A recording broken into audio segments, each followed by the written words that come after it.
অনেক এক্সাইটেড ছিলাম, কিন্তু এসে দেখি যে নির্বাচন স্থগিত করা হয়েছে। এই ধরনের অনাকাঙ্ক্ষিত ঘটনা আমরা কখনোই প্রত্যাশা করিনি। শীতের সকালে এত কষ্ট করে আমরা আসছি ভোট দিতে, এখানে হচ্ছে না যকসু, মানে খুবই খারাপ লাগতেছে আসলে। অনেক বেশি এক্সাইটমেন্ট ছিলাম এই বিষয়টা নিয়ে। সকালে এসে অনেক বেশি এক্সাইটমেন্ট ছিলাম, যখন শুনলাম যে যকসু হবে না তখন থেকে মনটা ভেঙে গেছে। উই ওয়ান্ট যকসু, যকসু আমাদের অধিকার। সকালবেলা ঘুম থেকে উঠে আসছি যে ভোট দিব, অনেক এক্সাইটেড ছিলাম, কিন্তু এসে দেখি যে নির্বাচন স্থগিত করা হয়েছে। সাধারণ শিক্ষার্থীদের কথা আমাদের প্রশাসন ভাবেই না, কি উল্টাপাল্টা ডিসিশন নেয় নিজেও জানে না।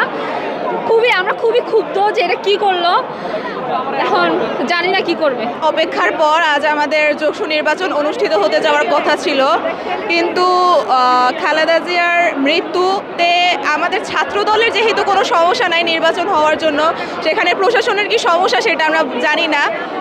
তো এই ধরনের অনাকাঙ্ক্ষিত ঘটনা আমরা কখনোই প্রত্যাশা করিনি এই যকসু নির্বাচনে। সব মশার বিরুদ্ধে সুরক্ষা দিতে এলো বসুন্ধরা এক্সট্রিম অ্যারোসল, মশার বিরুদ্ধে এক্সট্রিম সুরক্ষা। আজকে মানে শীতের সকালে এত কষ্ট করে আমরা আসছি ভোট দিতে, এখানে হচ্ছে না যকসু, মানে খুবই খারাপ লাগতেছে আসলে। আর আন্দোলন তো হচ্ছেই, দেখা যাক কি হয়। হুট করে এটা ঠিক হইল না, প্রশাসনকে এর জন্য জবাবদিহিতা দিতে হবে, যকসু হতেই হবে। আজকে যে যকসু নির্বাচন হলো না, এটাতে আমার প্রতিক্রিয়া হচ্ছে খুবই মন খারাপ, অনেক বেশি খারাপ লাগতেছে। আর আমি বলতে চাই যে যকসু হচ্ছে আমাদের অধিকার, এবং আমার মতে আজকেই যকসু হইতে হবে, এবং প্রশাসনের উচিত আজকেই যকসু হতে দেওয়া, নির্বাচনকে হতে দেওয়া, এটা আমি বলে মনে করি। আর এত বেশি খারাপ লাগতেছে কারণ অনেক বেশি এক্সাইটমেন্ট ছিলাম এই বিষয়টা নিয়ে। সকালে এসে অনেক বেশি এক্সাইটমেন্ট ছিলাম, যখন শুনলাম যে যকসু হবে না তখন থেকে মনটা ভেঙে গেছে, অনেক বেশি খারাপ লাগতেছে।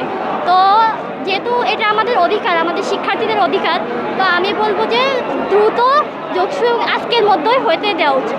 যকসু নিয়ে আমরা অনেক আনন্দিত ছিলাম, এক্সাইটেড ছিলাম। তারপর ক্যাম্পাসে এসে যখন দেখি যে সব কিছু স্থগিত হয়ে গেছে, অবশ্যই দুঃখ পাইছি।